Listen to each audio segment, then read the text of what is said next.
Here we've got a fan who writes, what's the deal with the Jumbotron, the clapping hands? Get rid of it. Thank you very much. Get rid of it. I mean, it's not even synced up right. The timing's off. And I hate that sign, let's make some noise. Yeah. Why do you have to prompt the hockey fans? If you don't know when to make noise at a hockey game, you shouldn't be there. Period.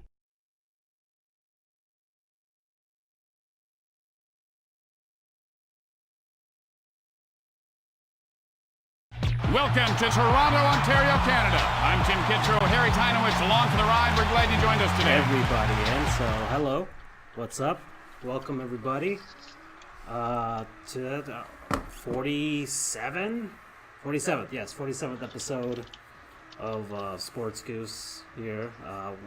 Andrew, we've got a myriad of people today. Can you introduce yourself and everyone else? Well, hey everyone, my name is Andrew, as usual. We have our usual contingent of Francisco, who you've heard from, and also Charles. Hello. And we have a special guest today, Mr. Alec, who is also known as Mr. the Spork over on Reddit CFB. He's also a moderator there. And, I don't know, would you say you're an expert?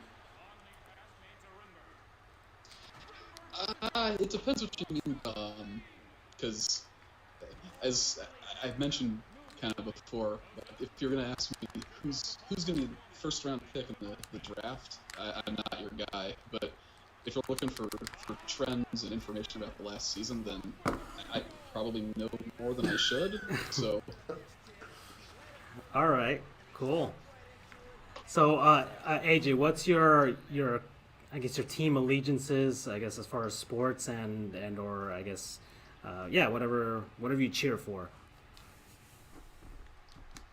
Well, primary by a huge margin is the Cincinnati Bearcats. It's where I went to school. It's where I'll cheer for forever. College, half a dozen other schools that I follow to some level. In the pros, it's Milwaukee Bucks, Milwaukee Brewers. Okay.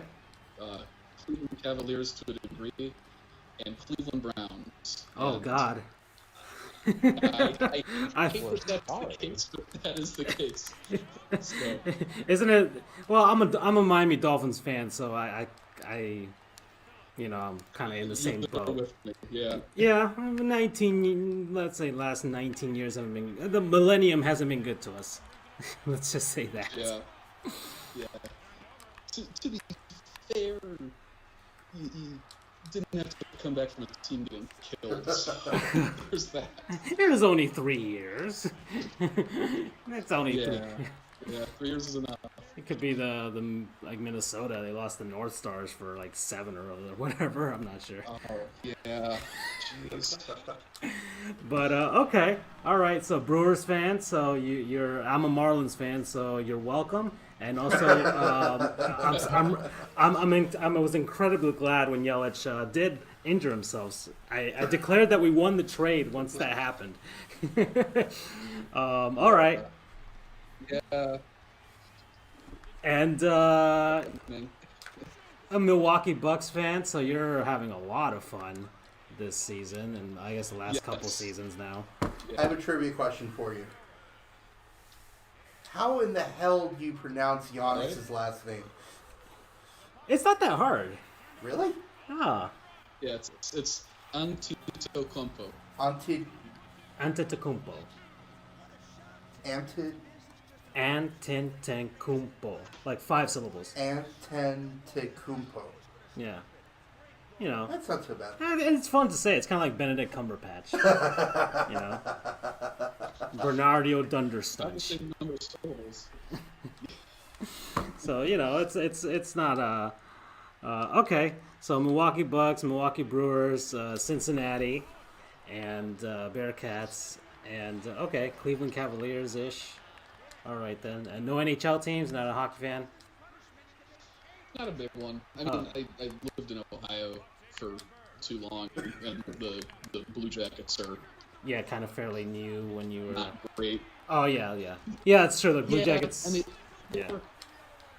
Yeah, and I was up in Northeast Ohio, so 2-hour drive to get to a game, and the Blackhawks were good and came back when they were really like, that's gone. Final game, the end of the season. Someone popped out again. And NFL playoffs, divisional round, some fun. I'm sure Charles is gonna have a lot of fun on that segment as well.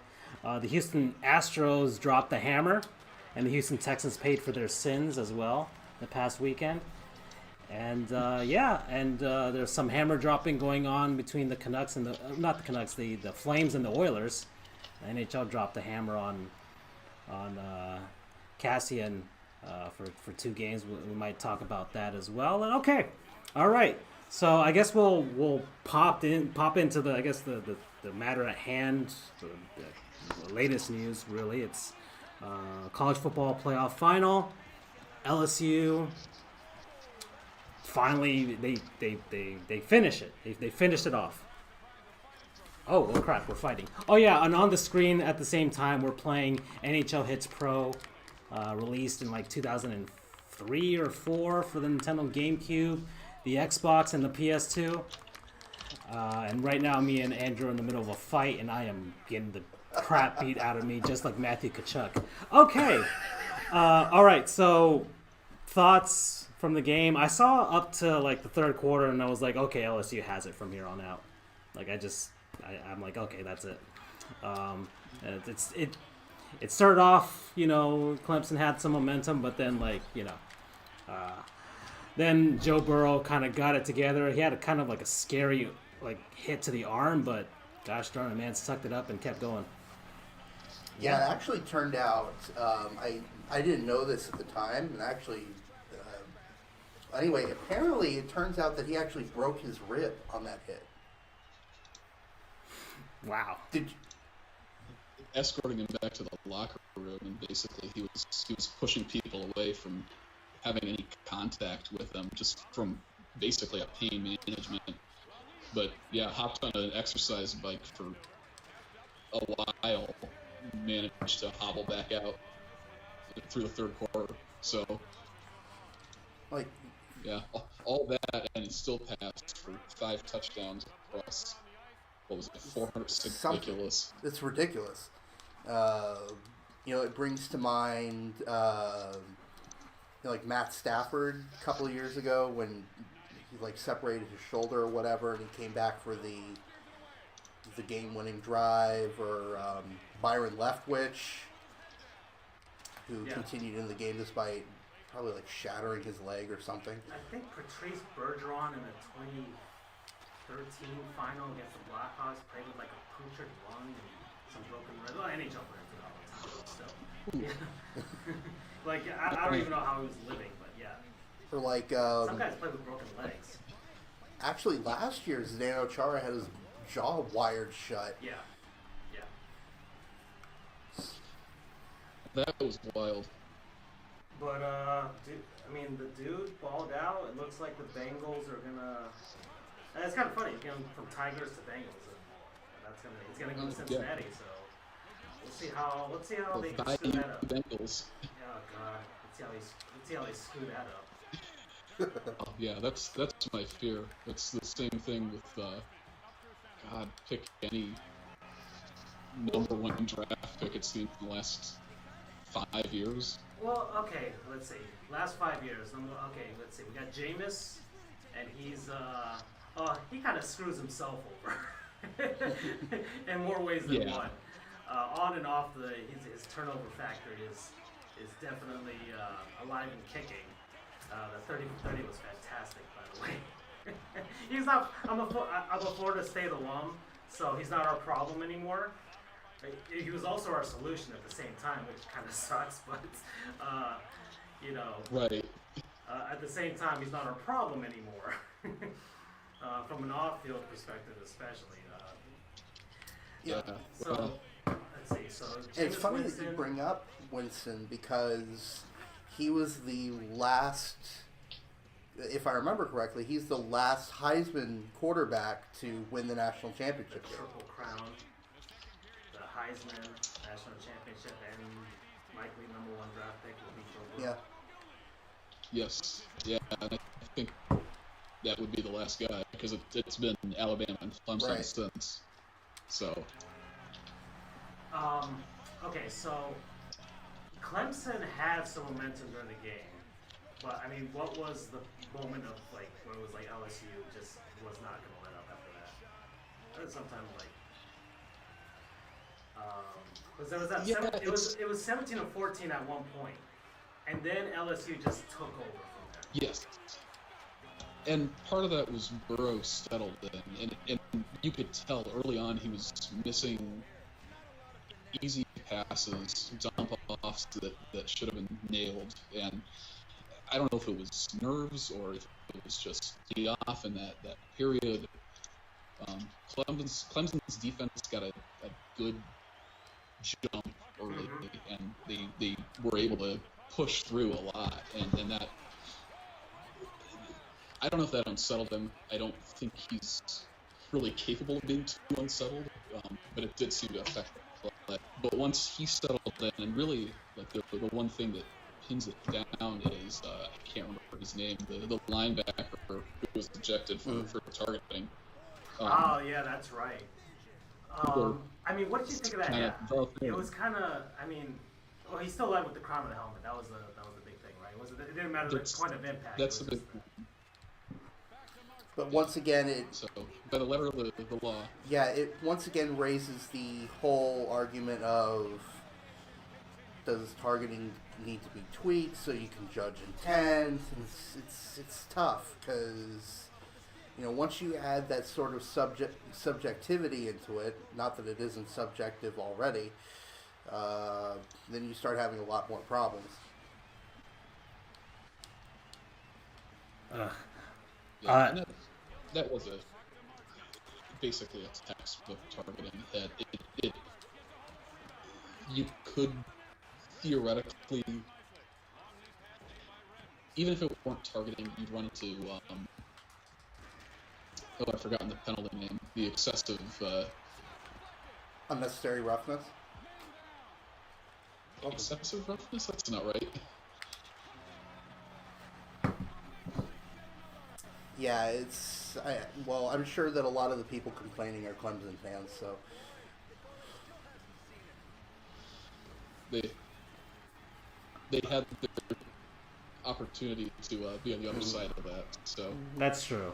I mean, there was a point they were silencing that crowd, so it wasn't like.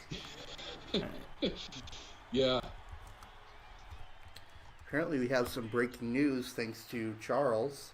Oh. Yeah, it looks like Alex Cora, their manager, was just fired. The Boston Red Sox fired Alex Cora. Yep. Oh, they want to get ahead of the but it's still Major League Baseball could still drop the hammer on them. So okay, we'll get to that in a second. We'll actually get to that next after this. All right. So the season happened. LSU won. Congratulations to them. Baton Rouge just shut the whole campus and city down for a while. They actually did. They shut classes for the next 3 days. I would assume so. I mean, who's going to go to class? Although, strangely enough, they initially were going to have classes on Monday, but then they reversed course at the last minute. For some reason. Why they would even bother deciding to hold classes in the first place. I get it.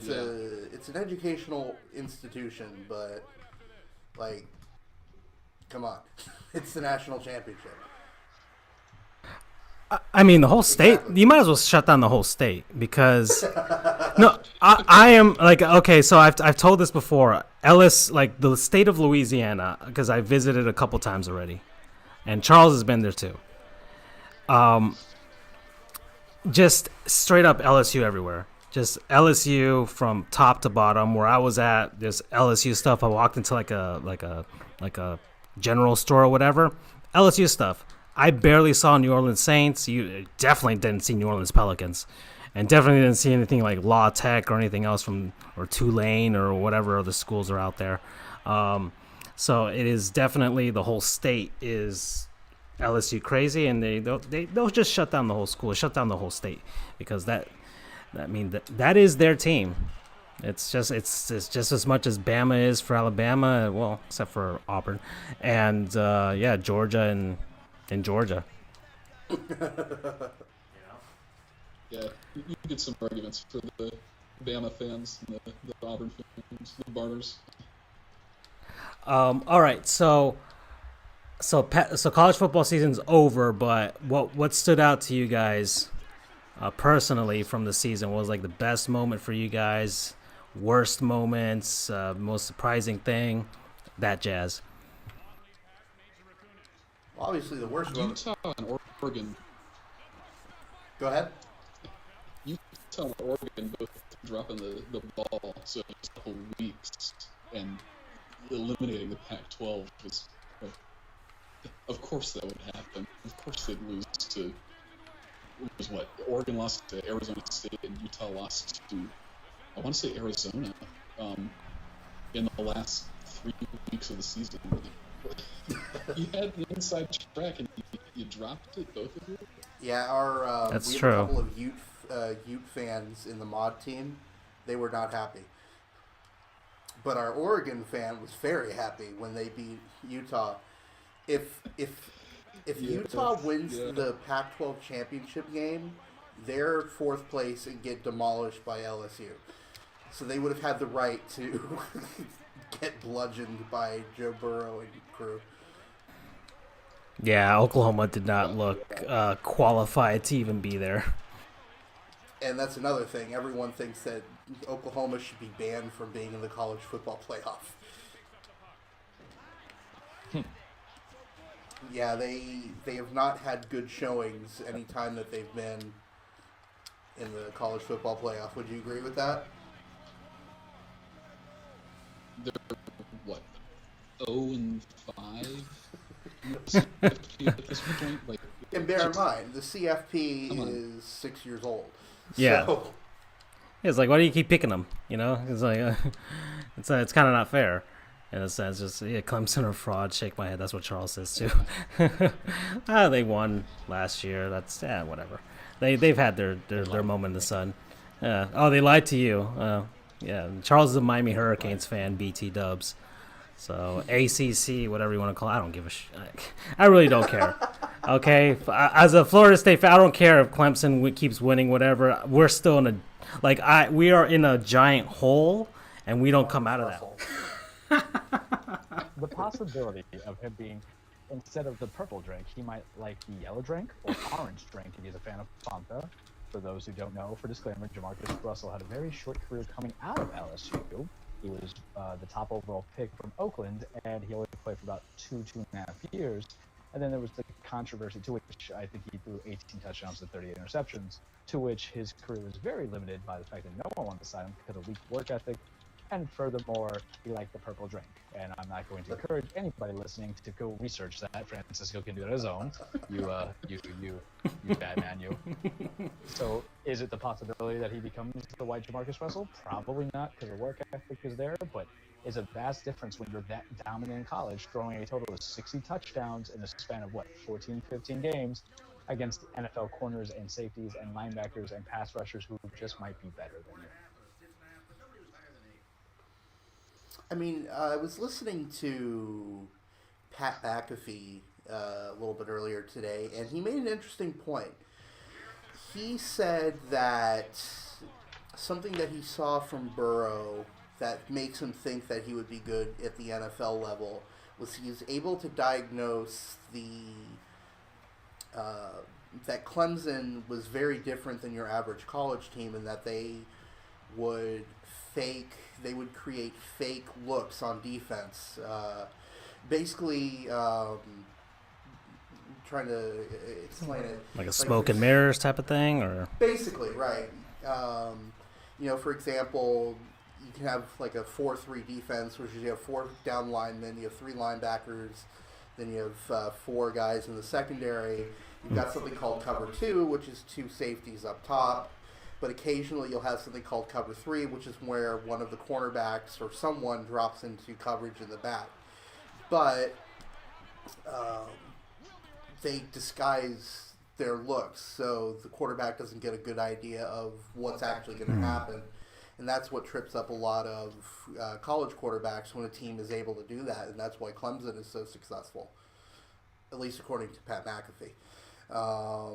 But he said that Burrow was able to eventually diagnose what Clemson was doing on defense, and he said that's something that happens a lot in the NFL. So if he was able to be successful against a system like that, then he would have a good shot in the NFL. What do you think?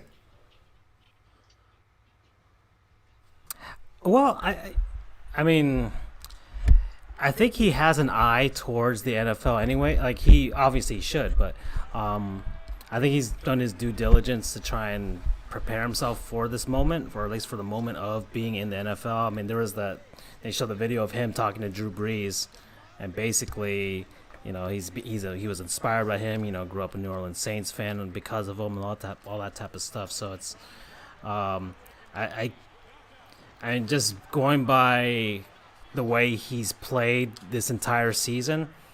It would seem like he has taken his leadership and his, I guess, intelligence for the game to another level, to a point where it'd be a no-brainer for the Cincinnati Bengals to be like, yeah, that's him. That's our, you know, Andy Dalton, you go away. The you guys coming in, and we hopefully won't ruin him or waste him like we did Carson Palmer. But who knows? Of course, they don't have Marvin Lewis coaching anymore, so that actually helps. That helps a lot, actually. No perpetual mediocrity is accepted. Yeah. Although Dalton's fallen below his own line. It's the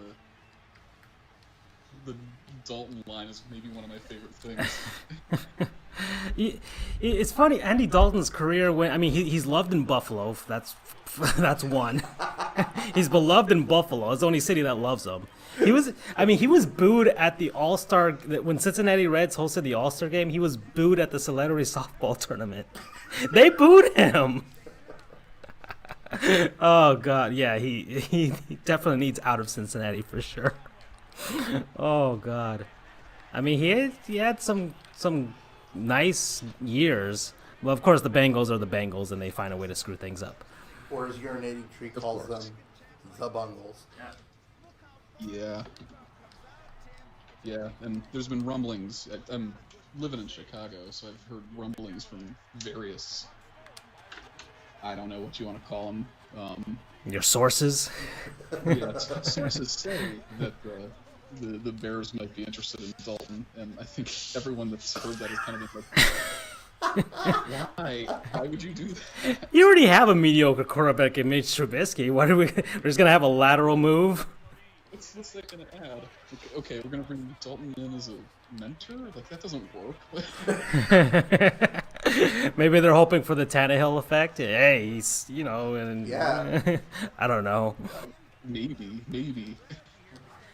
It wasn't that Dalton was bad. It's just that, you know, the Bengals sucked, and now he's in Chicago and things are great, you know. Of course, Charles is really happy about the Titans. You know, Charles is a very weird being. He is a Miami Heat fan.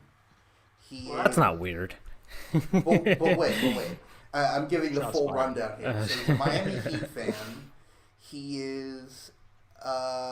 who is your hockey team? Is it the Panthers? It should be the Panthers. Hockey team? I don't really have a hockey team. Okay. But his baseball team is the Yankees. And his football team is the Titans. He is all over the place. And he's a Canes fan for college. Personally attacked, I must say. How is that an attack, though? I'm telling the truth. It's not slander if it's true. I mean, we're lawyers. We can attest to that. To this.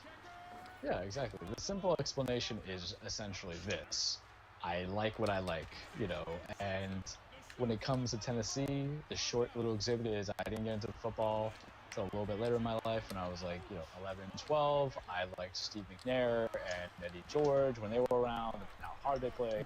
Jeff Fisher, I learned to like a step parent that's not going away because they already gave you a stepbrother or stepsister, and I don't know how that man stayed in the league for almost. The 17 Marvin years. Lewis effect, that's for sure.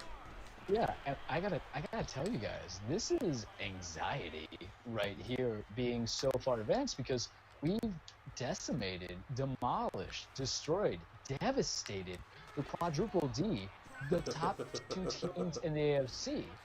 And, you know, I'll keep it PG with the next comment I'll say, but, you know, quadruple D is better than double D because, you know, I thought we were going to be able to hit the playoffs, dumb and dead. But we ended up being very competent, controlled, composed. The 3 C's. Why? Because we realized if you ain't going to stop the big boy, Mr. Hefty Bag, that is Derrick Henry, a special D, the DH, the designated hitter, because he a big boy and he's swinging out of the park, then we're just going to keep going at it. So, as you know, you're welcome, universe, for beating the Patriots. And you know what? Bill Polian and your hating ass of Lamar Jackson, you're welcome by the fact that we're the ones who kind of took it out. But guys, this is a different team because even though Ryan Tannehill's only going to throw 50 yards a game like a little peewee. Now, mind you, I'm scared about the Chiefs. We're not talking about him. We're going to control it to somebody else. This is a team that really cares because you know what? We got the right leadership. We got that right leadership in Mike Vrabel. Because when your head coach says that he is willing to cut off his penis, and we're all men here, we care about it. He says he's willing to cut off his own penis for a Super Bowl ring, and after beating the best team, who only lost twice this year, to which nobody gave us a chance to win, you get Taylor Lewan and his 3'5" burly self going, shouting to his own coach, saying, "You better get that piece ready," alluding that we're going to win the Super Bowl. And we're going to knock ding dong, another DD. It's that culture, and it's a different kind of culture. And I think that's a culture because it's not bad news bearish, you guys, but it really feels like it's. If you ever thought about buying into an underdog mentality, and our favorite underdogs typically come in football as is, see the Philadelphia Eagles with Nick Foles. This feels like the team you want to root behind. We are boring and conservative, but we are exciting at the same time because we do something called game planning, which is rare, but we game plan because we put Lamar Jackson. Look, let Lamar Jackson have his 500 yards. I don't think his lack of play or better play was the reason why the Titans won and the Baltimore Ravens lost. They crowned themselves. And if you want to, we plan for Brady, but I have a new motto for this team. And if we go all the way, we go all the way. You know what we are, you guys? You know what we are? We're king crowners. Want to know how we're king crowners? Because to start with Delaney Walker, who's not even playing in the postseason because he's on IR. We beat Cleveland, and you know what he said? He said, "Go ahead and crown them. You want to crown? Crown them. You still got to play the game. Still got to play ball." And then y'all want to crown the Patriots? Crown them. You still got to play ball. And you crowned the Ravens. And guess what? That's you still true. gotta play ball. They crowned themselves. They crown themselves, and everybody's got like that little postseason motto thing, like the Chiefs is unfinished business, all that stuff. But one team, one heart. That should be our index. We still got to play ball. Still got to play ball. And with that mentality, and also like I would chop my ding dong for a Super Bowl. I think you have the most inspirational team known to mankind. Because and here's the thing, Mike Vrabel's a bro. He must be renamed Mike Ray Bro. Ray Bro. You go with that, not bro. It's hard to say. The tongue twisting comes in. Apparently his ding dong's in my mouth and shot. Oh my God. Into where like he's a bro, man. I feel like he's chugging 40s and doing what he can and crushing beers with his head. But he's inspired this pseudo young team with a winning culture. First year going 9-7, second year going 9-7, and you're the AFC Championship. And thank God it's the Kansas City Chiefs because I gotta tell you, it's my team. It would be the most boring AFC Championship. It was the Tennessee Titans versus the Houston Texans. But that's not happening because Bill O'Brien is not, he's just like oh boy. Oh God. I mean, I think Freddie Kitchens could have coached that game a lot better than he did. Oh God. Marvin Lewis. Yeah. I mean, he's just a Bob. And you know what thing about Bobs is, you guys? They're uninspiring. No offense to anybody who's named Bob, but you're just Bob. Oh, that Like, SB Nation made a whole thing about Bob's. Oh, he's a Bob. He's a Bob, all right. But this might be Andy Reid's time. Can we stop a team that scored 41 extra points? Hell effing nah. But the whole point is don't let them score 41 points. We're just going to figure it out, to the best of our ability. But I got to tell you something, guys. I'm kind of scared because to be in this position that we haven't been in such a long time, I don't want to be the team that beat the two best teams, or the two presumed teams and not, succeed and win the big one. But then I don't want to win the AFC Championship and not win the Super Bowl. And then here's the thing, guys. This is the big crutch because this is the bet at the office. So I got to tell you on the bet. This whole entire season, I have crapped on Aaron Rodgers. I have said that he's a very good quarterback still, but he's not great. He's not fantastic. Stephen A. can love him. I don't see it anymore. Yes, he played like a stud in the playoffs, but you're due one, right? And is it because the fact that Seattle really has... I thought Seattle was going to go get, Grandma, and just go get Grandma and be like, hey, Grandma, can you run the ball? Because we got nobody at running back. But we'll talk about that later, Grandma and our poor little Walker. But, I'm kind of scared that this prediction that I made, because I told the guys at the office that, hey, you know what? If the Tennessee Titans get to the Super Bowl and Aaron Rodgers even makes it, I don't think they're making it, I hope not, and we lose against Aaron Rodgers, I'm gonna Oh my God. work. I said it. I'm a man of my word. There will be 3 Aaron Rodgers jerseys. So that's what I'm more scared of. I'm scared of not even just getting a Super Bowl. I'm scared of getting a Super Bowl and all that smack talk that I did, all for naught. And that's my feelings. I'm 1 yard now, short my again.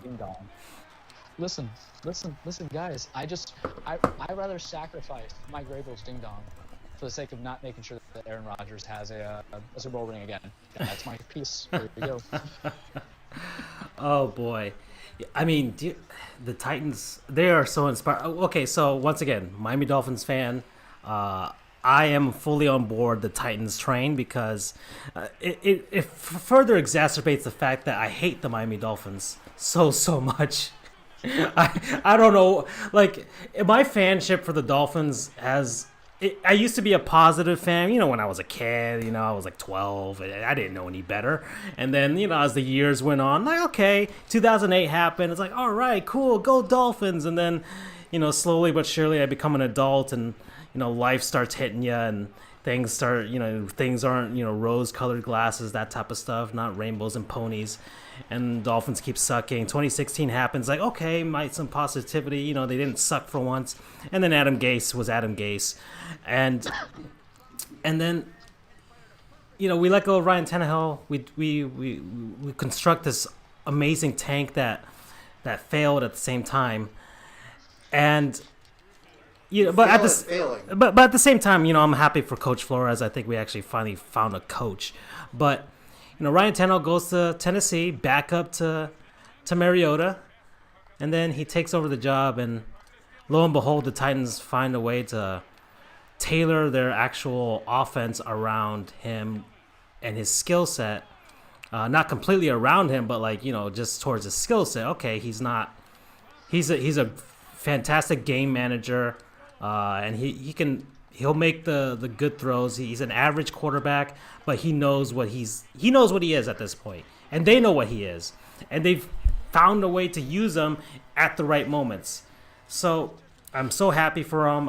A lot of Dolphins fans are very petty and but at the same, and they're like, he sucked with us and all that stuff. Why is he good now? It's like, okay, it didn't work out here. Okay, the Dolphins failed to construct a good team for him, failed to construct an offensive line for him, and he got killed like the first 5 years of his career.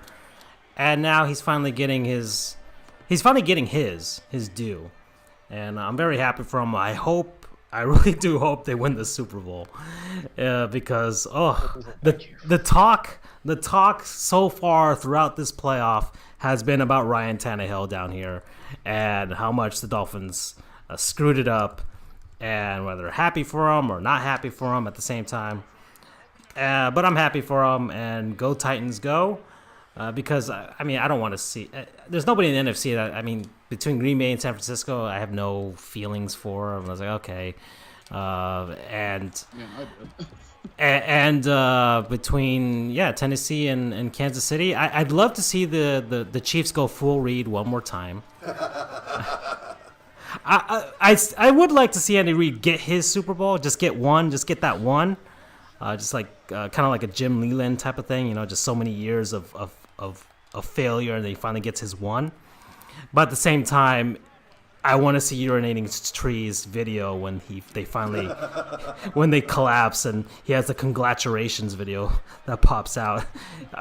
But anyways, that's my take on the Titans game, and but at least they weren't the Texans. Dear God, dear freaking God, 24-0. I mean, the Tennessee Titans used to be the Houston Oilers. And somehow they were able to transfer that the Oilers essence to the Texans to screw up a gigantic lead in the playoffs once more. How does that even happen? Well, because Bill O'Brien is a punk. That's it. Yeah, I gotta say, I was thinking about it the other day, because Bill O'Brien's last year at Penn State was the year that UCF beat them on the way to the Fiesta Bowl. And very surprised. A lot of people weren't expecting that upset, not to mention that it was in Happy Valley. So I was thinking, like, I wonder, who came out on top in this deal. Was it Penn State when they got James Franklin from Vanderbilt? Or was it Houston when they came out with Bill O'Brien? I think it's safe to say that Penn State came out on top in that transaction. Would you agree, Alec, everyone? There's no I think needed there. They absolutely came out on top. Texans have just kind of wallowed in, we're okay. They have talent. So they do have talent. They have a They good freaking quarterback. Deshaun Watson. He's a beast. Yeah, and it's turned into just kind of nothing for years. So I don't know what they do to fix that, except for get rid of O'Brien, which maybe that's it. But I mean, they kind of. I don't know if they won their division by default. Tennessee was right behind them, but I mean, they kind of did in a sense. Nobody expected Tennessee to do what they did. The Colts lost Andrew Luck to retirement, and the Jaguars are the Jaguars. Mm-hmm. So it's like it's like, okay, Deshaun Watson and the talent on that team won in spite of Bill O'Brien. Right. Yeah, it's one of those situations where, if they had even a half decent coach, they would just be. If they had Marvin Lewis. If they had Marvin Lewis, maybe they win at least one playoff game. Yeah. I wouldn't wish that on anyone. No. I mean, who I wouldn't wish it's on borderline anyone, fireable almost. Who I wouldn't wish on anyone is Hugh Jackson. Oh, no. Yeah. That is the equivalent of a death penalty for an NFL team. Is he now? Far away from Cleveland, that's for sure. I don't even know. I don't even know what he's doing. Factory of sadness, my friend. Of course. All right. Okay. So, San Francisco, are they destined to finish this off, or does Green Bay even have a chance? You always have a fighting chance. Yeah, of course. Because what happened in the preseason or in the regular season means nothing. It's just San Fran gave him a shellacking. But Jim, I'll keep it brief on this one because, like you guys, I don't have much of a dog in the fight, except I don't want to help lead to Aaron Rodgers getting a title. But I keep it to this: if Jimmy G just plays calm, cool, and collected, and not tries to play as his mentor, loosely worded mentor Tom Brady in the playoffs, they'll be fine. That entire Chiefs, that entire 49ers defense is back and healthy. The Packers just don't let Aaron Rodgers get cocky and try to do fantasy football stats, and let him just kind of be conservative and run the ball and pass when you got to, and they'll be fine. But both teams have this scary defense, frightening defense when you think about it. but San Fran, we all agree, is the more complete team, especially with Deebo Samuel becoming the manual because he's the man. So there you go. Okay. I mean, there were some doubts early on about San Francisco. But I feel like they've finally they've hit their stride in a way where I think Green Bay will give them a good game because so far pretty much every game in the playoffs has been great, has had some competition, has had some excitement, but I still think they'll ultimately come out on top overall, just because of, once again, they seem like the more complete team. Don't have as many holes. To answer your question, Charles, I don't know. His question was: is it better for the Packers, or better for football, if the Packers or the 49ers go to the Super Bowl? I don't think it really matters in the NFL. I mean, either way, they're both historical franchises. San Francisco would, if they won it all, I think they would tie the Patriots for most Super Bowl wins, because the Patriots, I think, just got the record last year. Something like that. And then, I mean, you could have them. I mean, you could have two historic teams. You could have Kansas City versus Green Bay, which is a Super Bowl rematch from long ago. From San Francisco. I mean, I think Tennessee would be the only one that would be a non-traditional, but a new-ish type of team getting into it. Unexpected power. Exactly, unexpected power. Yeah, I mean, they were the Oilers, but that's so long ago now that nobody considers them the Oilers anymore. Right. And once again, the Steve McNair, Eddie George era is long gone. So yeah, I would say I don't think it would matter. I think the NFL would like it. One, the storyline would be Tannehill coming to Miami to win a Super Bowl. To possibly win a Super Bowl. That's a fantastic storyline down here. The Titans, the underdog, the huge underdog, versus I would, if they were facing San Francisco, which would be a team that everybody would expect would win, and historically has been here many times before. So it would be like a David and Goliath type of thing. The NFL can promote anything at this point. They're so huge that it doesn't matter which two teams get in. It's not as prevalent like in the NBA, where the NBA kind of hopes you get a powerhouse franchise like a Boston or a Los Angeles, or at least a sexy team like Houston or whatever to get in. And Minnesota, no. Yeah, nobody wants. It's like, oh, we don't want to see the Wolves versus the Atlanta Hawks. You know, they want sexy teams if the New York Knicks ever got good again, dear God, the promotion would be crazy. But well, Spike Lee for one, that would be impressive. That would be fun. It's not as prevalent there. The NHL is the same thing, where it's like they really hope like an original six team gets in there, like a Boston or Detroit. Team. Oh well, it's especially like Toronto. If Toronto or Montreal got in there, dear God. Toronto especially, because they haven't won since the 60s. They haven't been to the Stanley Cup Finals since the 60s. And for baseball, I mean, you had Houston and Washington that did pretty well. Washington's a huge market, though, and so is Houston. So it's not... I think, I don't know, baseball has its fans. They've made more money than they've ever made, ever, at this point. I think they made the most this year than they've ever... They've been trending up, even though attendance numbers are going down, but they're... Although, let's be honest, based on what the Astros and the Red Sox been doing, that money's kind of going in the trash, if you know what I mean. I'm laughing a little bit because I don't know if you guys saw this. It was going around the unawful announcing that high school game, the high school basketball game. I don't know if you guys...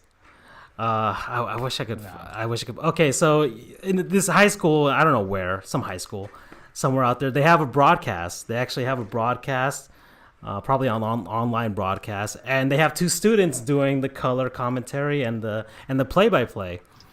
So one of the students was like, "Oh, I'd like to give a shout out or like some memorial to my beloved dog Daisy. 12 years old, she died." she got run over by a car, and then like a huge play happened during the game, and the color analyst is like, "Oh my God, did she get run over by like that? That was a fantastic play!" Oh my God! Oh, that's horrible. Oh God, I felt so guilty for laughing, but I'm like, oh, high school kids. He probably went over his head. Like he probably wasn't sensitive to it. It's hilarious and it's kind of morbid at the same time. Oh, sorry. You have to find it. Go on Twitter and find it. It's hilarious. Okay, I'm sorry. I went off on a tangent there. This show, we might as well just nickname this show the Tangent Show or something. Yeah. We go on tangents way more than we should. Sports tangent. Actually, I wanted to ask you guys something. So there was an argument as to are chicken wings overrated? What? All right. Well, you know what? Call this tangent. Okay. Because the argument was it was a sports anchor down here, and he was like, chicken wings are overrated. Like I prefer chicken tenders over chicken wings any day.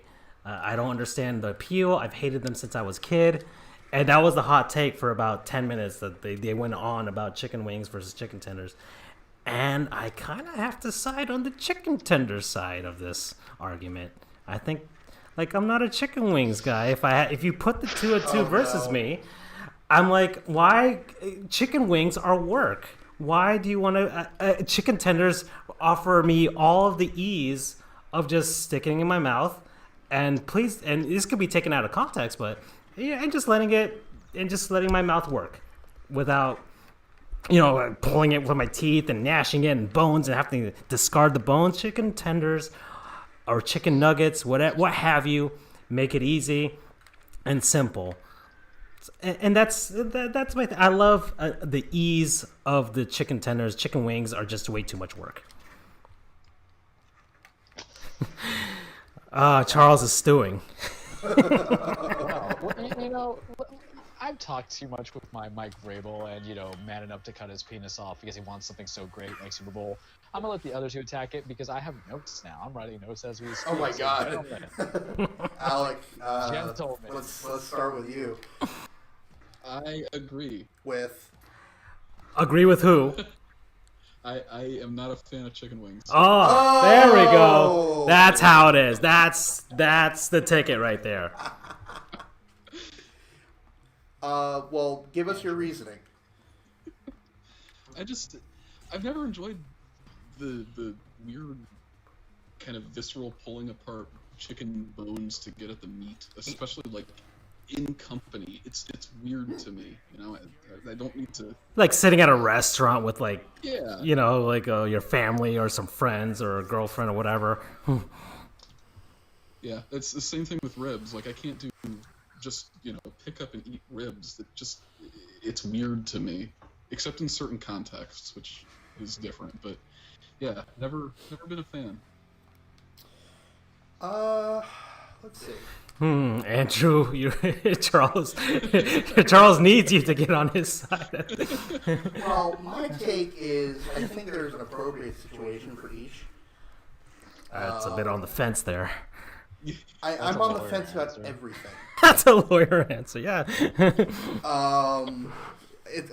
You're stuck in that gray area right now.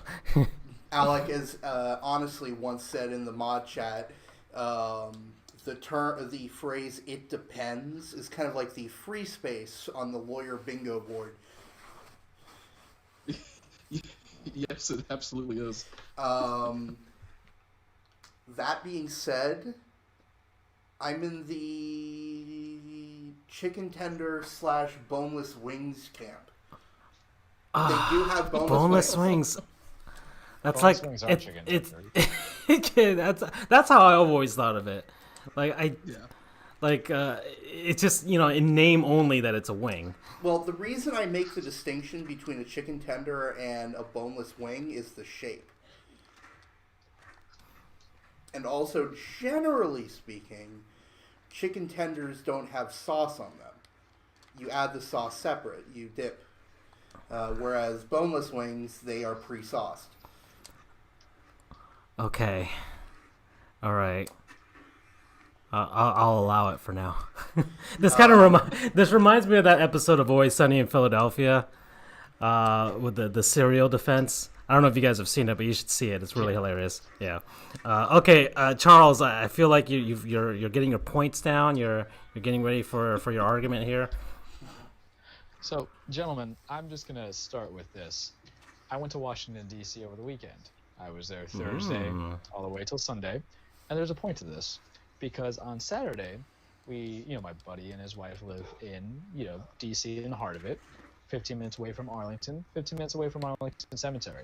So one of the places I got to go to was the Veteran Memorial, where, they have this big statue of the Iwo Jima, flags of our fathers. They're planted on there. It's beautiful, great. And as I was there, I see this beautiful statue, and I see this American flag, red, white, and blue, 50 stars on there, and the wind's kind of there, so it's captivating it. Where are you going with this, Charles? Don't upset our Russian audience. And we respect everything, but I looked at that flag, and you know what I look at? Chicken wings.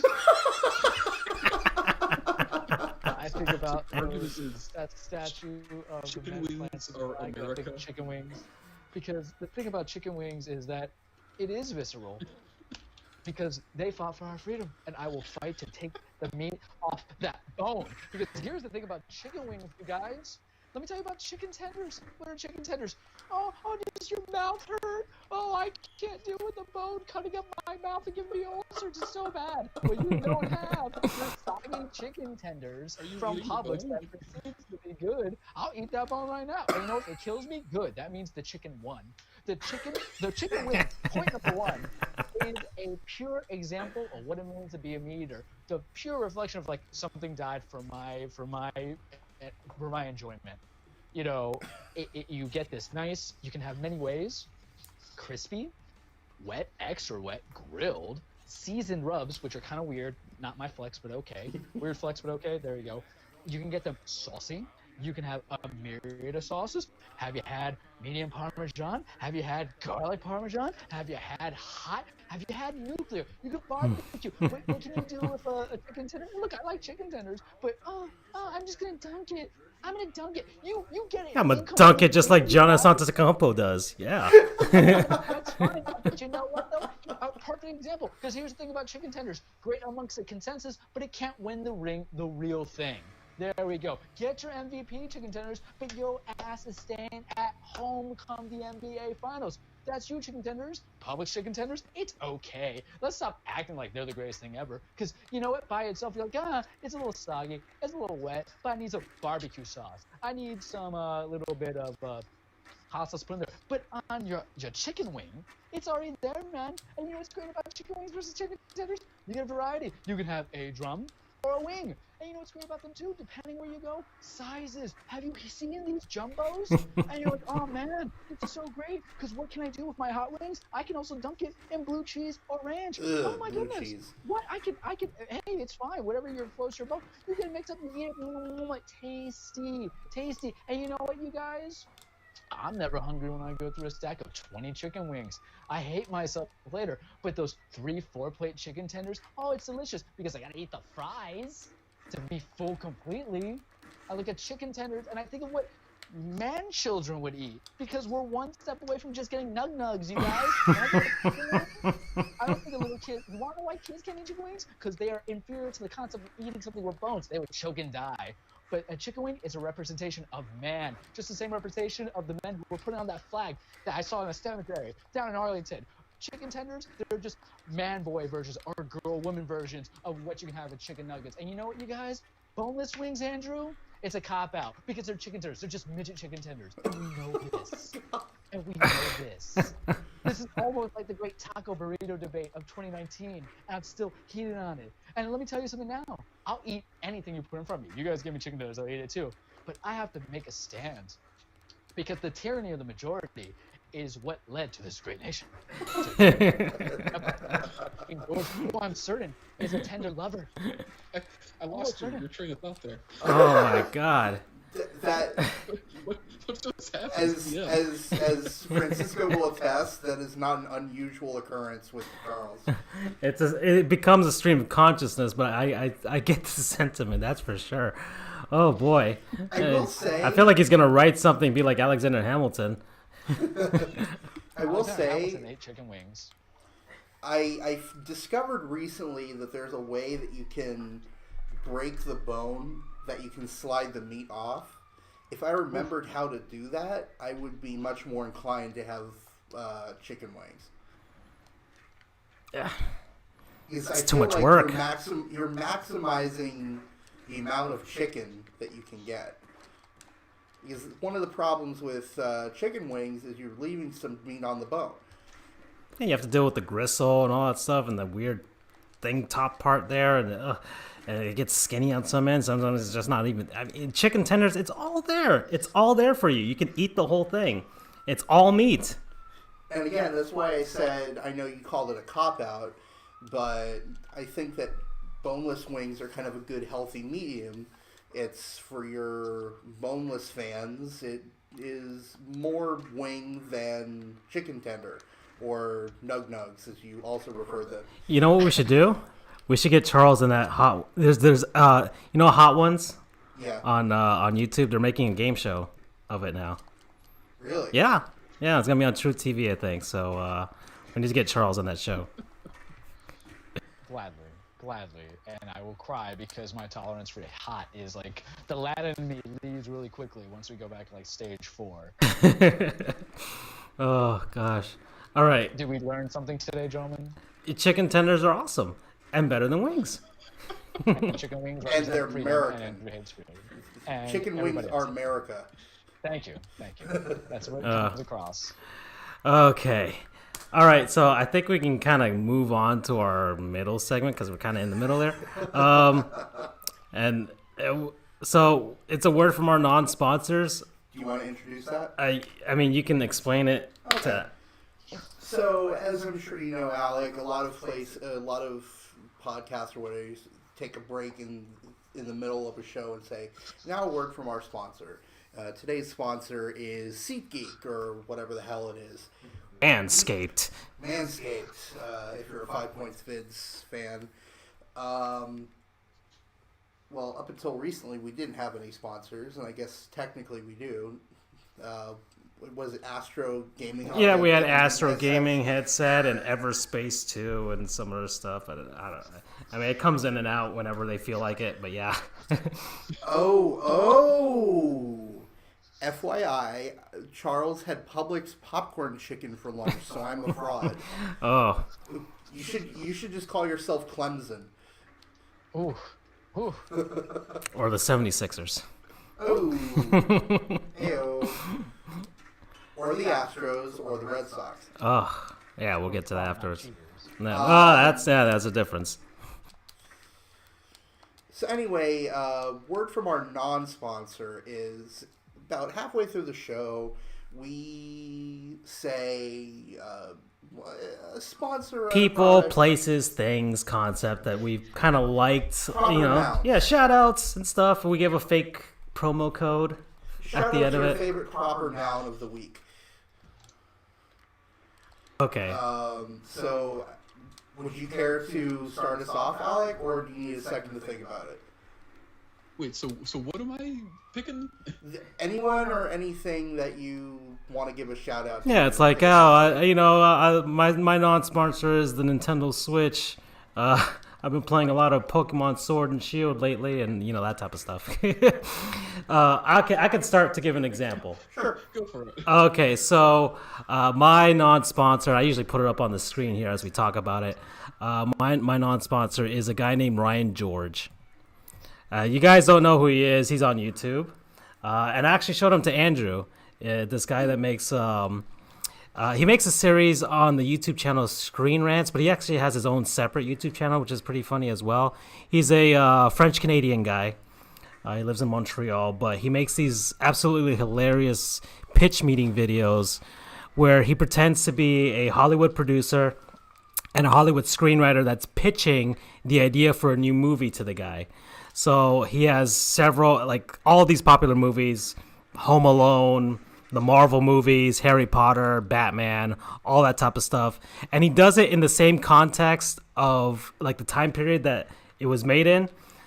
And he has all of these inside jokes, or not inside jokes, or just jokes or observations about the movies that are like, you know, plot holes or stuff that's not answered in the movie whatsoever. Just stuff that doesn't make sense when you think about it, like, or just stuff from the time period that hasn't aged very well. So, like, he'll make a joke, like, when he's pitching the show Seinfeld, it's like, he's like, I want, you know, make a show that'll have jokes in the show that will be timeless from here on out. And he's like, what do you mean? Like, what type of jokes? Like, you know, he'll make a joke about, like, you know, hey, it really sucks when you're waiting behind somebody to use a payphone. He's like, oh yeah, I hate that problem. That problem's always going to be with us.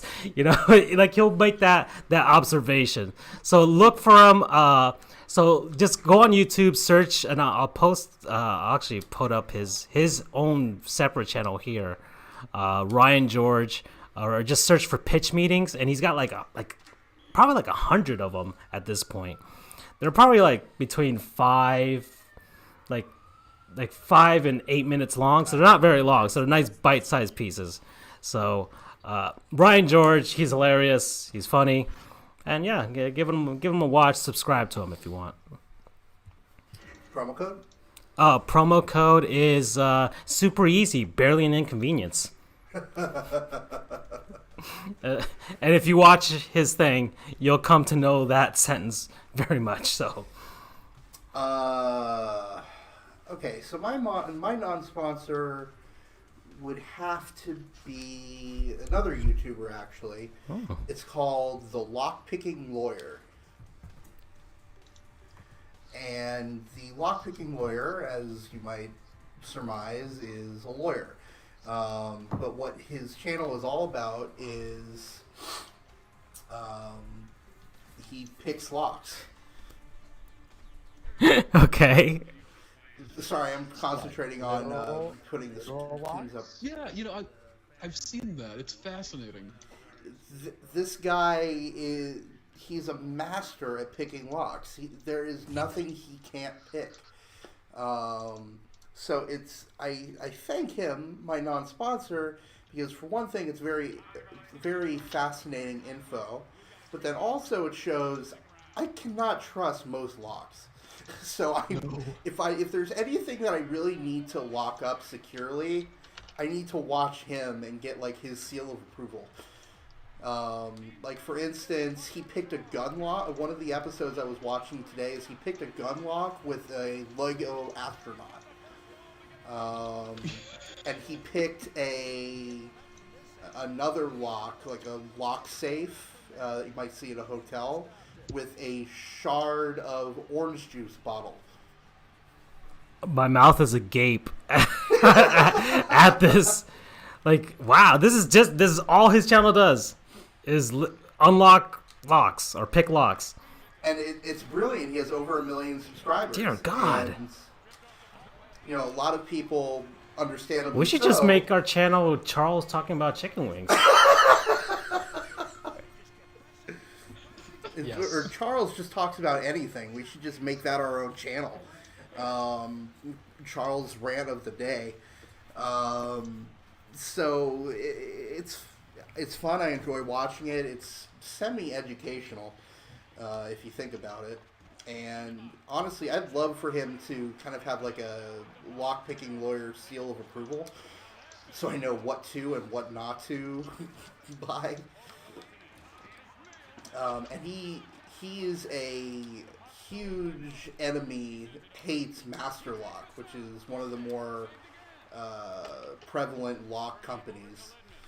Yeah, that's like the only one that, now that you named them, like, oh yeah, that is a company that I know that makes locks. Like the only one, I would think. Yeah, you can bump one of their U-shaped locks with a piece of pop can. Yeah, they are not a company to purchase locks from. So anyway, Lockpicking Lawyer, promo code. I already unlocked it. Because, seriously, he takes like sometimes 30 seconds to unlock a lock. So I'll just say, in the time of this the promo code, it was already unlocked. I mean, there was one that was on. Yeah, he did it in like 30 seconds. I told you. Like, he does not mess around and go for that 10-minute mark to get money or whatever. He gets in and out, and one of the episodes, he unlocked it 3 times in under 2 minutes. 3 different ways. Charles, can he unlock our hearts? Stay tuned. I think he has. I think he already did. Yeah. I think he has unlocked our hearts. Okay. Oh, that's great. Interesting. Do you want to go, Charles? Yeah, I'll go. Well, it's pretty simple. You know, we know what my thing. It's gonna be chicken wings. No. I can only beat a horse dead so many times before I even know that my audience is dead. I bet that horse is better in tender form, though. You know, they say horse meat's bad for you, but you know, we'll give it a try. So, I was kind of thinking about it because you guys know I went on vacation. I was only there for like 3.5 days. I don't know if any of you have been to DC before. I had never been. And whenever I travel, I try to use food as my basis of going. So I went to a few places in DC. I saw some. I mean, I went to Capitol. I did all this weird stuff. My, connections there was great. But food is really what my primary mode of attack was. So I thought about it, and I decided what I was gonna choose now, you guys, because I went to a place that sounded almost as American as the concept of chicken wings itself. I went to the Federalist Pig, and it kind of plays out like a smokehouse or a barbecue joint, kind of come and go, and they got you a little bit of everything. There. You want some chicken? You want some pulled pork? They got a sandwich called a Larry David. I didn't want any pastrami that day, but literally on their chalkboard had his face on it. For anybody who doesn't know, Larry David, creator of Seinfeld, also Curb Your Enthusiasm, season 10 is coming out soon, HBO. Watch it. So I have myself a Texas Ranger. It is, a brisket, which is very nice, with some barbecue sauce, with some curly onions or straw ring onions, horseshoe onions, whatever the hell you call them. And I took a bite of it. I was like, damn. This is what Americans have. So get a few other things, got me the sauces, but they have a wide variety, as you see on the screen, a wide variety of options of what you choose from. And if you like a little bit of that barbecue, I love a little bit of that barbecue. I'm a big fan of it. I would suggest if you're here, go travel it. I couldn't pinpoint what location it is, because God knows I didn't drive. But, I felt content and happy. And they have a variety, gentlemen, of sauces. Hot barbecue. They got Dum Dum sauce there. I don't know about us. Dum They got Dum all sauce? those other things. Yes. What is that? I don't know. I didn't try it, but I wanted to. I felt like I could have murdered. They had a 2-plate combo, gentlemen, for like $14 to get 2 meats and 2 sizes. We were out in public. I didn't want to scare my people by showing how visceral I could be by eating something off the bone. The hot dogs that you see in the background, brisket. I love brisket, pulled pork. So if I had to suggest, and I'll go back to DC, and I'll try some other food. There's other places I could recommend, but I would give my light to Federalist Pig because, one, the name is great. You see chicken wings there, guys, in the background. I bet they taste very good. I bet they taste like freedom. You said it was. You said the place is called the Federalist Pig. Yep. Indeed it is. This place is approved by Thomas Jefferson. Exactly. See, it all comes together. So I recommend you guys try it out. It's pretty cheap, pretty nice, pretty tasty. Federalist Pig, it'll make you both a piggy and kind of like, an American. That's me. Promo code freedom. There you go. Even though it probably has nothing to do with it. All right, Alec, do you want to give it a shot? Sure. So, my non-sponsor for today is going to be a podcast I've listened to for a long time. Well, not a long time, but long enough to enjoy it quite a bit and finally get caught up with a fairly large back catalog. It is the Film Reroll, and the Film Reroll takes well-known movies like Jurassic Park or Frozen or Speed, or the one I'm listening to now is Pirates of the Caribbean, and replays them as a tabletop RPG. It is phenomenal.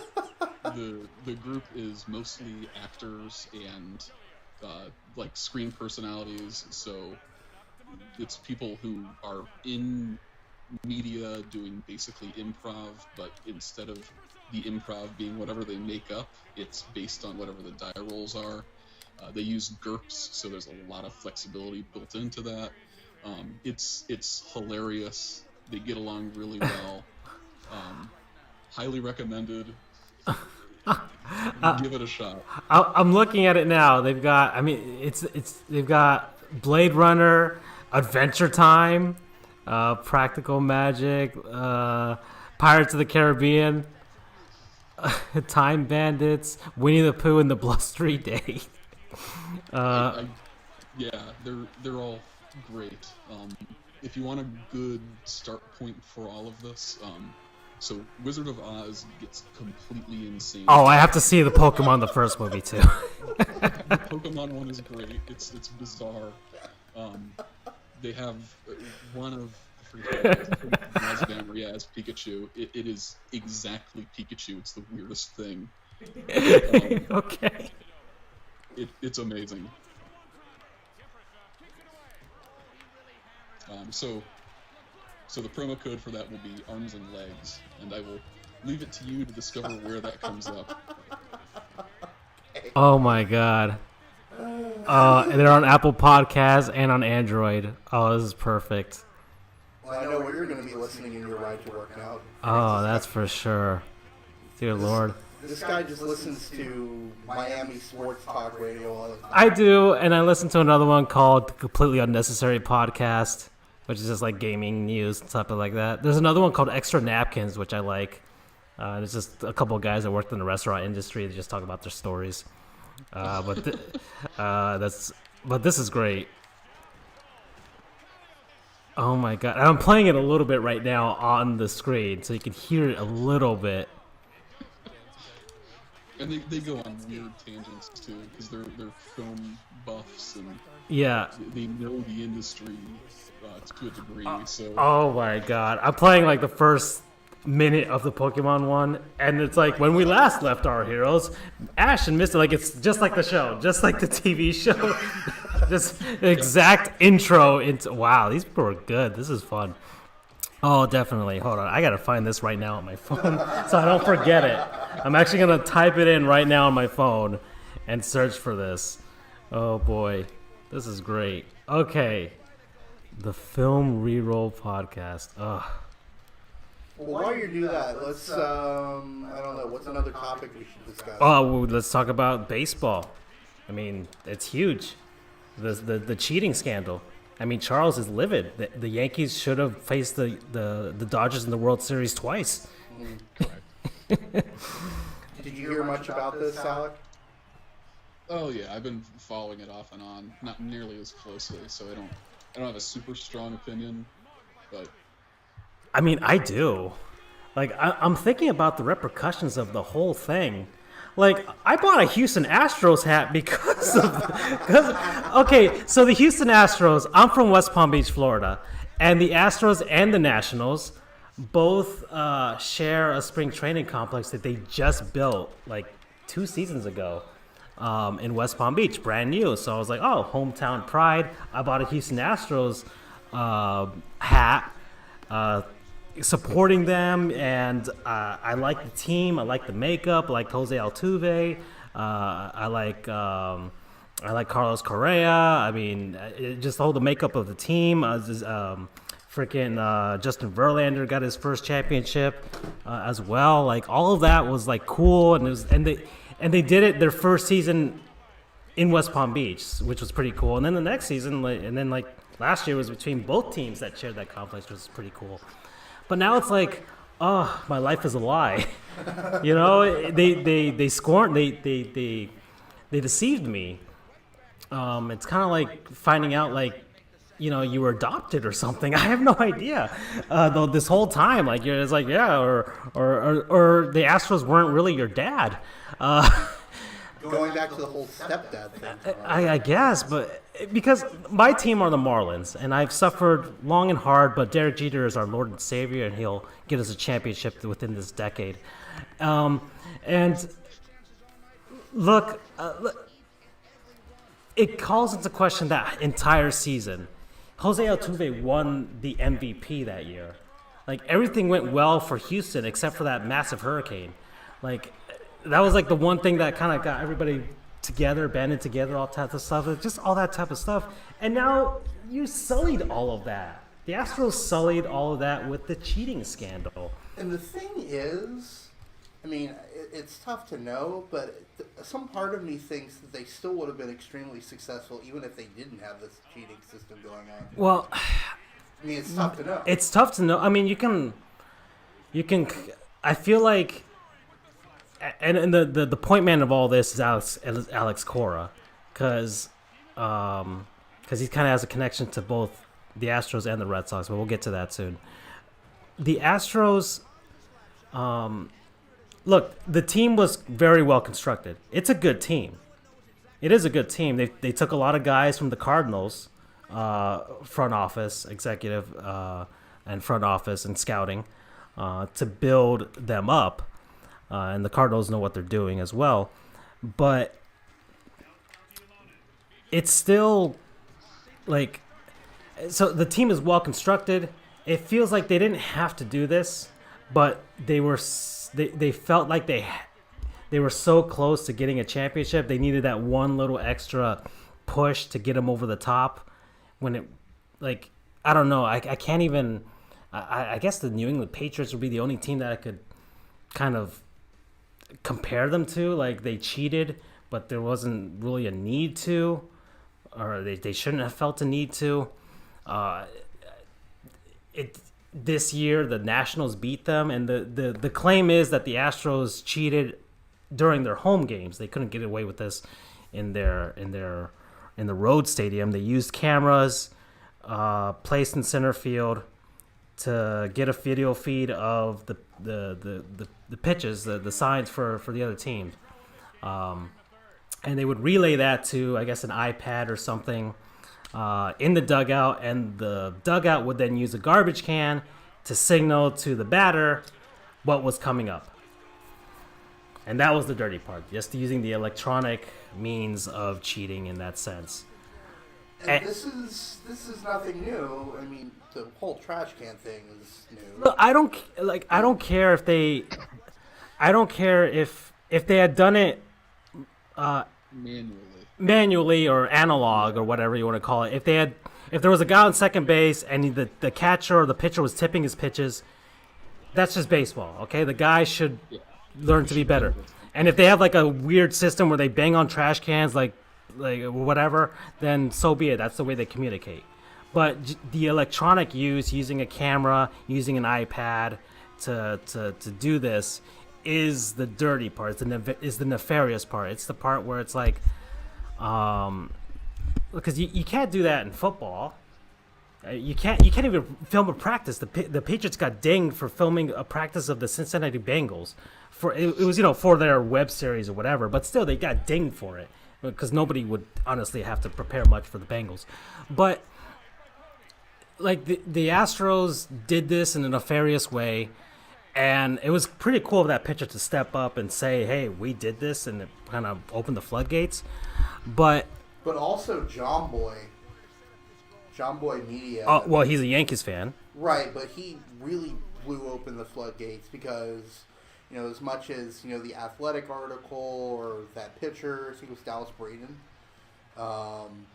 But John Boy found the video clips, and posted them to show what everyone was talking about. So that you could distinctly hear the banging of trash cans. Right. So that brought it from kind of the rumor or myth or whatever.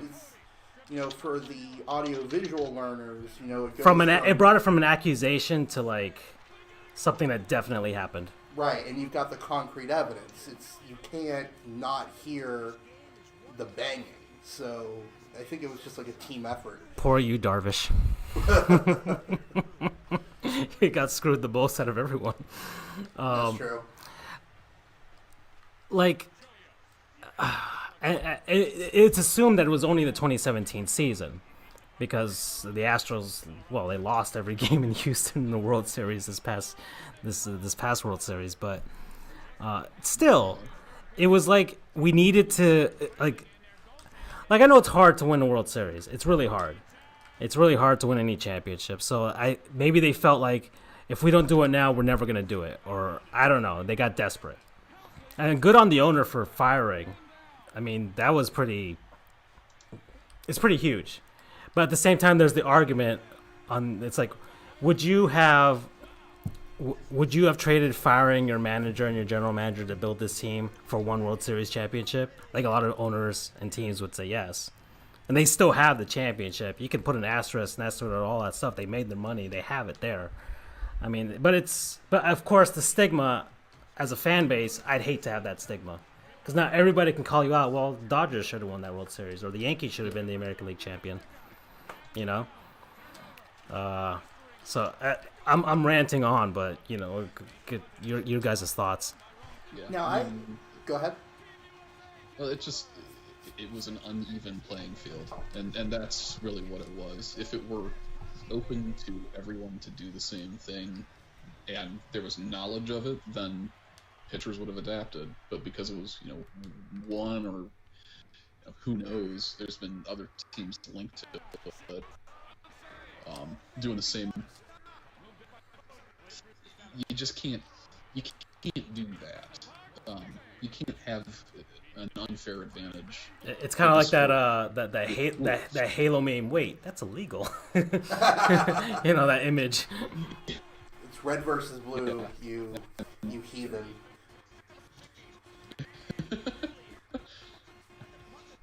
Now, let me ask you this, Alex, since you have more experience with college football. So you know how Reggie Bush got his Heisman taken away?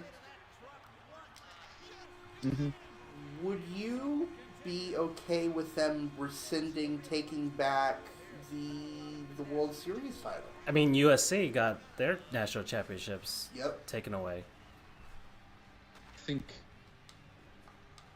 the MLB should do that if they can prove that advantage was enough to win them the games. It's not like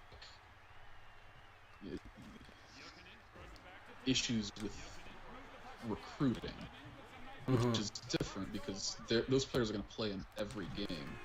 But baseball's so finicky that I don't know. I don't have a solid answer for that. There's so many variables. He's right. Best, but yeah, I can't say that, and it's not going to change anything. Is the biggest thing. You strip that from them, they still won it. They still got the eyes on, and now they're dealing with the aftermath of the issue regardless. So, I don't know. I found it the gamesmanship because, all right, as many people say, hitting a baseball is one of the hardest things to do in sports. Which it is. So once again, it's that unfair advantage type of thing. Yes, you still have to hit the baseball, but it makes it infinitely much easier if you know what pitch is coming. I mean, baseball used to be like that way back in the olden times. You actually had to tell the pitcher, hey, I want it like this.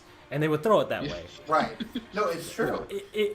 And so you kind of get to that middle ground where it's like, okay, that guy's going to throw a curveball at me. I'm prepped for the curveball. You know what a curveball looks like. They have scouting reports in those iPads. You've seen what the guy's curveball looks like. You kind of know how it dips. And then more than that as well, it can mean the difference with some pitchers. Like it mean an MVP for Jose Altuve. He hit awesome that year. Right, or like for 81 games, he might have known what was coming at him. Yeah, that's the frustrating thing. Or like, what was it? Excuse me. Jose Altuve hurt us.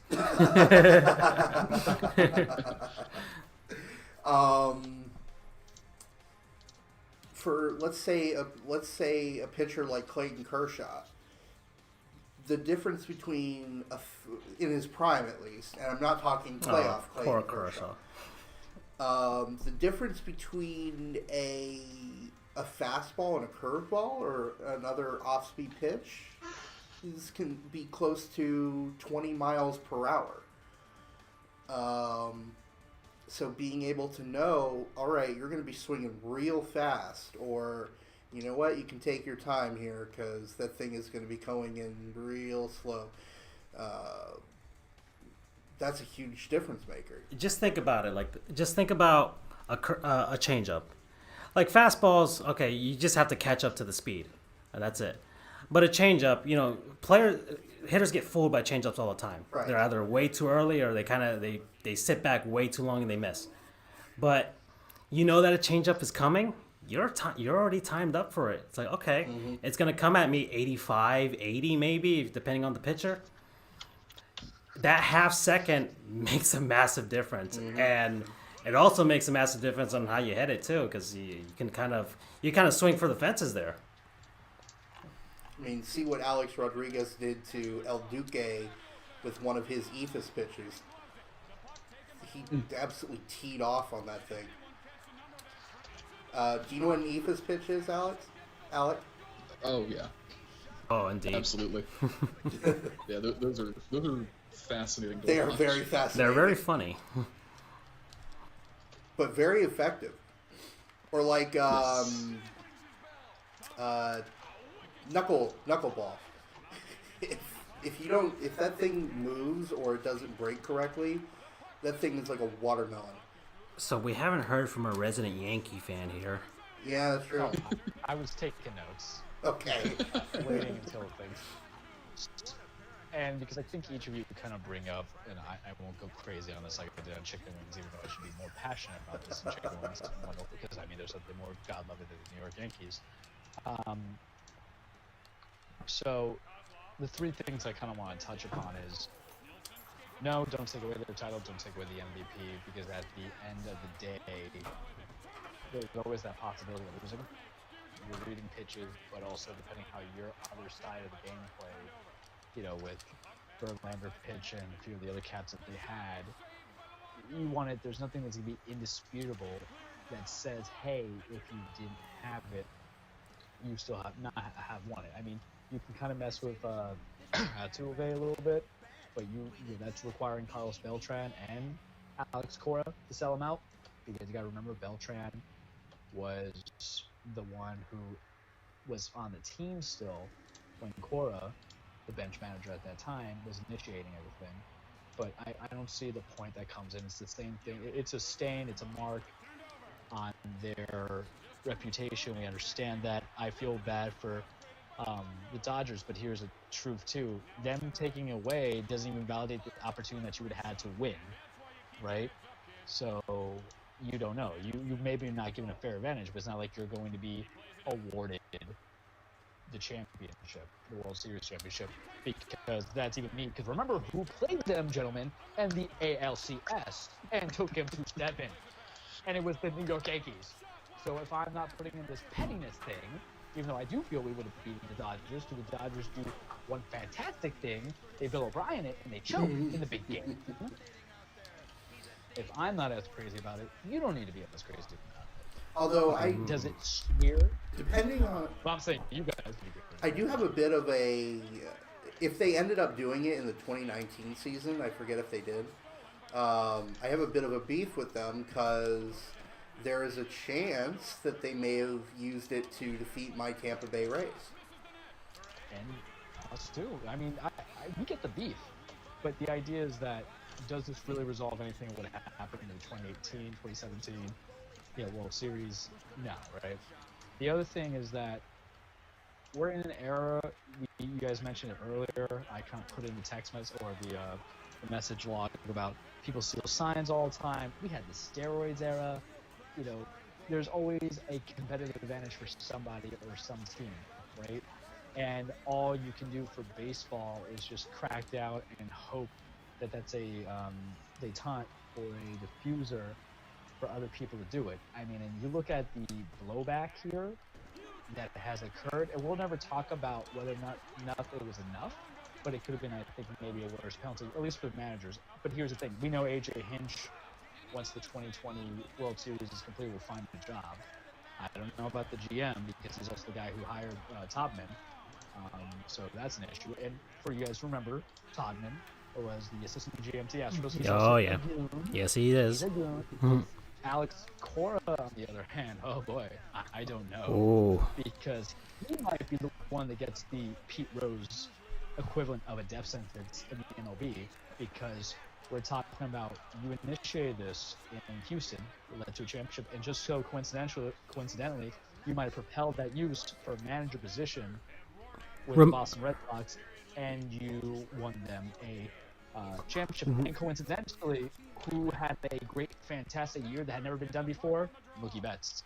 So it taints a lot of people's legacy. Remember, they got dinged for having an Apple Watch Yeah. in the dugout or using it, whatever. And so there's already massive suspicions just from that alone. I mean, they could just be sending signals to the watch. I mean, the Apple Watch. I mean, I've got one on right now. It's pretty, like, you can hide it pretty well in a jacket, and just kind of look at it. You can even kind of disguise it to look like an actual analog watch if you want, or a digital watch. Weird. I just got a call from Rob Manfred. And that's the third point that I'll make. At least you have a commissioner who is being more stringent. I mean, look, Andrew and Alex was in this, but the three of us had talked about what the penalties were. It could have been worse on the penalties. I'm not saying worse as in, proper repercussions. It could have been worse as that Manfred just kind of stays away from this and doesn't try. Bud Selig did, in a way. Right, but his decision to suspend Hinch and Ludnow for a year leads to Crane firing them. And mind you, let's be honest here, Crane fired them for two reasons. It cost me $5 million, which is a lot of money, you guys. Yeah. And also, because here's the thing, I never believe an owner never knows what's going on. But the idea is if he truly did not know what's going on, then you made a very powerful man look like an idiot. And there's always kind of a reason. That's a fantastic point. Okay, so when Jim Crane bought the Houston Astros, like, the Astros were mired in mediocrity. They had the Biggio, Clemens, Bagwell era. They went to the World Series in 2005 and that type of stuff. But then they kind of mired in mediocrity. They were they were an average team, didn't make the playoffs, but weren't like the worst team. But it was clear that they had to rebuild. Jim Crane bought the team and stripped the team, and I think he took out a newspaper ad telling Astros or Houston, the city of Houston, like, hey, look, I'm going to gut this team, strip it for parts, try and rebuild it. It's going to be painful. It's going to be long. I know it's going to suck, but I'm hoping that this will turn out really well for us. So It was the baseball equivalent of the 76ers process.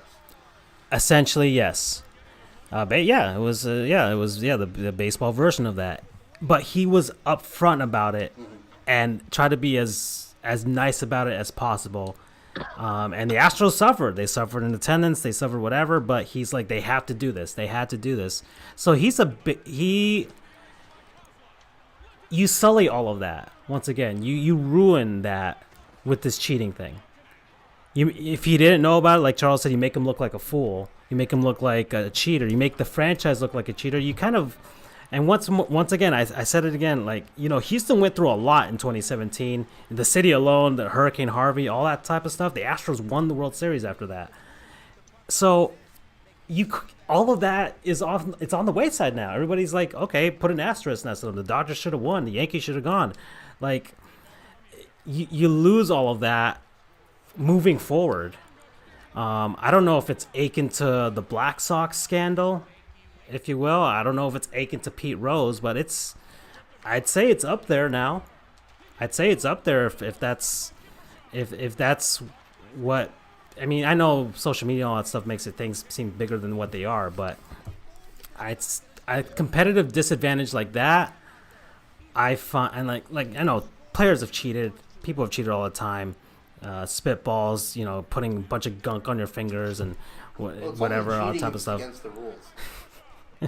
But well, this was against it. So Well, up until the crap, I forget his name. I'm very annoyed at myself. Up until the guy was killed on the field because he was hit in the head by a ball that he didn't see. Any sort of gunk. I mean, pitchers would intentionally rub mud on the ball or spitballs or whatever to make the ball not just harder to hit, literally, but you literally could not see the ball. It's because of that you see umpires, whenever the ball hits the dirt, basically, that they'll Carlos sub the ball Beltran. out. Okay, so Charles is posing the question: does Carlos Beltran have a job with the Mets after this? Why- I mean, he was a player during this time. Oh, was he? Now, I don't know how much we know the involvement he had. Once again, there's a lot of great stories that the Astros team had. Verlander gets his one, Beltran goes off into the sunset, all that type of stuff. But I'm not sure. I don't know if he'll. I don't think it'll reach him. I think they might just.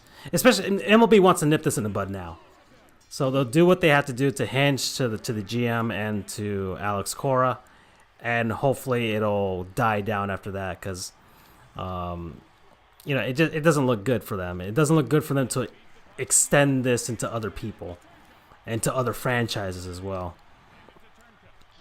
Yeah, and you run into the situation of what did he do to actually set everything up? And if he was a player, then the answer is not much. So, why? It's punitive at that point. I think so. Okay. Any more about this topic, guys? Not for me. No. Nothing here. All right. So. Are you still with us, Alec? Yeah. I'm still here. He's hanging out. Okay. So. Oh, we have to do this. This is Alec's first show on air. We have to go to the cage. Oh yes. Yeah, we're at the end here. So yeah. We have to dedicate a lot of time to the cage because I think there's been a lot of news. All right, so I guess get the graphic going because we're going to take Alec by surprise completely. Pants down. I cannot wait to hear your reaction, Alec. All right, let's do it. Welcome, everybody, to your weekly TruePlex, The Cage with Charles. Here we talk about wrestling in all sorts, not wrestling where two men with earmuffs kind of wrestle each other around like the old Greek goddesses. No, we're talking about that good stuff, that WWE, World Wrestling Entertainment, that AEW, that All Elite Wrestling, and everything else that comes in between. Now, full disclosure for our new people that we have, not only in the audience, but on our broadcast, wrestling is not fake, it is scripted, it is a dance, it is a ballet. You POA to a great situation where two men are fighting for championships, for blood feuds, Or women. two women fighting for championships, fighting for blood feuds. The love of woman, love of man, pure hatred, or championship and titles. And boy, let me tell you something. Last show, we talked about the past, future. But today, a lot of interesting stuff happened the weekend. You guys, for WWE, it's a Royal Rumble season, so they're trying to get me a little excited for that. Nothing on the New Japan front. I'm gonna go straight to a show that I think I insulted last week when I said you shouldn't really watch them, and that's Impact, formerly known as TNA, because there was Hard to Kill, their pay-per-view this weekend, and they were gonna go for some history. They were having Sami Callihan, head of the OVE, your Impact World Heavyweight Wrestling Champion, going against Tessa Blanchard. That's right, not Tess. It's Tessa Blanchard, the daughter of the great Tully Blanchard, or stepbrother. My brain's going on between because too much is happening right now. But she challenged for that title. And guess what, guys? At the end, about 15-20 minutes match, she put down the Buzzsaw DDT on Sami Callihan, and she became the first women's heavyweight champion in Impact. A lot of people are curious because in today's day and age and climate, not everybody likes intergender wrestling. I don't necessarily like it.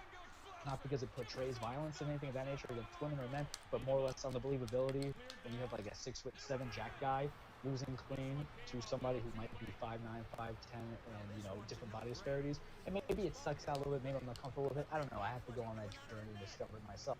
What I can say is this has been something that's been building up because Sami Callihan and Tessa Blanchard have had a history dating back to last year, maybe even 2018, of a rivalry. They had a match. It was about respect, and Sami won. If you continue, then Sami Callihan beat Brian Cage, who looks like an animal, for his Impact Championship. And then Tessa comes in saying, I want that title shot.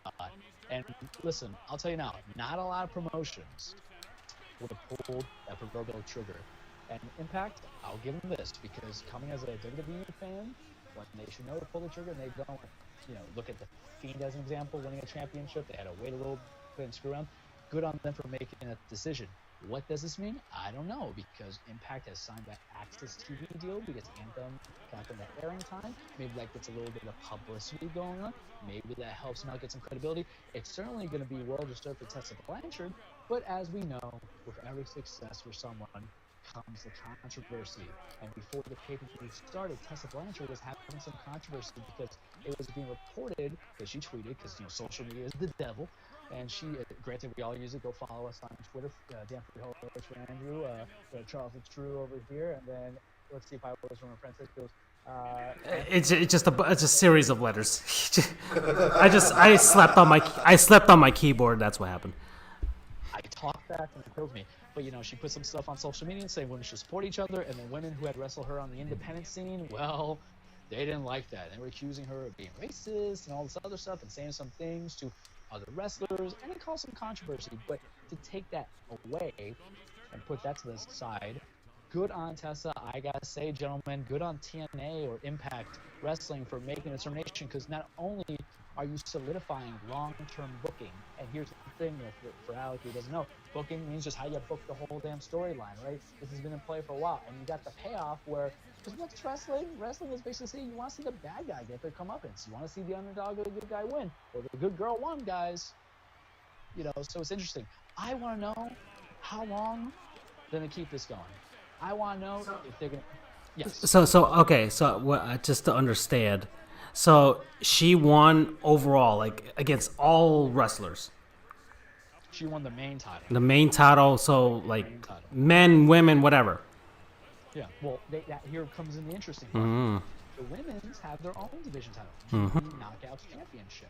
She won the title that had been used exclusively for men. She will have to defend really. Oh wow. Men.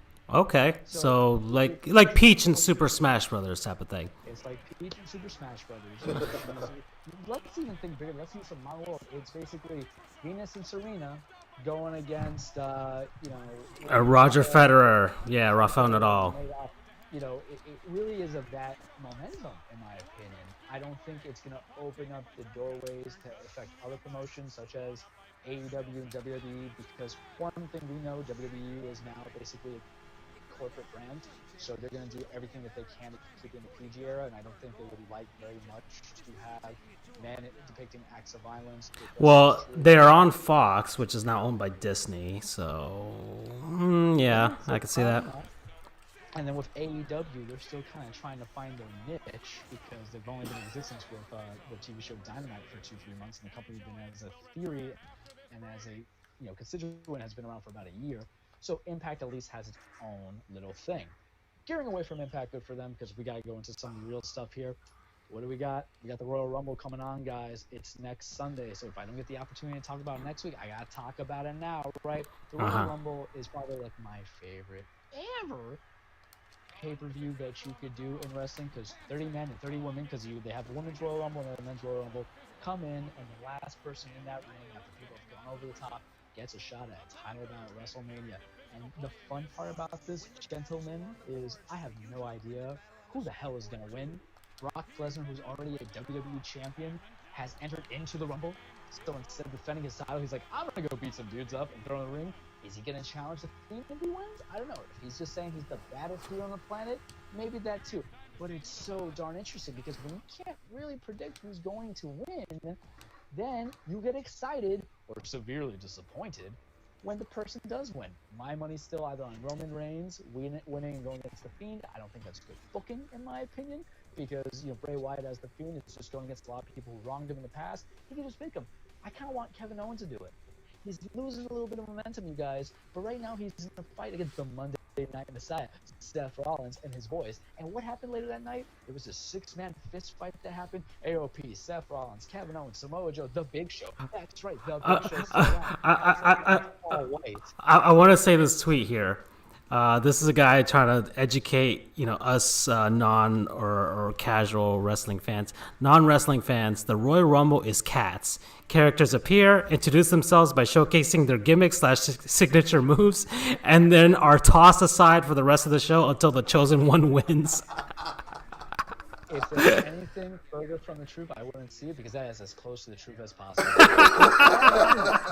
difference between that and the movie Cats is that we don't get a redo, unlike Tom Hooper, who is unsatisfied with the visuals, which is actually a lie. Because let me tell you a fun story. I think it was the 2007 Royal Rumble. Batista, John Cena, last dudes over, they somehow messed it up where it has never happened. They both landed at the same time. It was pure accident. So Vince McMahon comes out pissed off to hell, swinging his arms around, slides under the rings to tell the refs to restart it. He blows out, you guys, he blows out his hamstrings. He legitimately suffered an injury, and they got restarted, and Batista won. If I couldn't even book it better. So that goes to show that unlike that one time, the Royal Rumble doesn't get a chance to review. But I'm excited. Some other guys that kind of get the name in there. Drew McIntyre, the sexy Scotsman as he calls himself now. Hey, good for you, Drew. You got a little bit of character. I'm happy for you. Don't think it's coming in. But at the end of Raw, Buddy Murphy helped out this new stable of Seth Rollins. I'm interested in what's going on. Other matches that you need to know about, Becky Lynch versus Asuka. They did the contract signing, and Asuka spun her face. That's a long-term booking story that's going on for almost a year. And then they're still kind of working out the kinks. We got The Fiend, who, as we know, I love, going against Daniel Bryan for the Universal Championship. And nothing really crazy going on in the AEW area, you guys. All I can tell you is that Jon Moxley and Chris Jericho are still building it up. I think Moxley's probably going to take that AEW Championship belt off Le Champion. But let's see if it actually happens because they still need to get some momentum and build some other stars. And you guys, aside from chicken wings, which was a maneuver in wrestling called the chicken wing chokehold and chicken wing suplex, known by a lot of great wrestlers in the past, WWE and elsewhere. I think that's all I got for you. I'm trying to remember his name now. Bob Backlund did the chicken wing submission hold. So you're welcome. Okay, so all right, I think the overarching motif for the show is chicken wings. Okay, that's great. You guys, why chicken tenders are weak? Yeah, the chicken wing cross face, the chicken wing cross, chokehold. I'm choking with chicken wing right now. All right, so I think that wraps up for today. Thanks, you guys, for joining, and now we'll share this amongst social media and all that jazz, and then we'll hopefully. Actually, I'm going to California next week, so but I think I'll be here for our next show anyway. So we'll say goodbye and adios. And once again, thank you guys. And once again, thank you all of for course, having and me. once again, thank you, Alec, for coming along. You are officially part of the Sports Goofs family. We very much appreciate it. He is a friend of the show, next to Pat McAfee and Derek Jeter. That's good company. Pat McAfee, join our show. Bye. All right. Good night, everyone. The puck stopped by Touchmanic. They get a goal! The humiliation continues. This is all hard work. He dug the puck out of the corner and threw it out front where it somehow found a teammate and then the back of the net.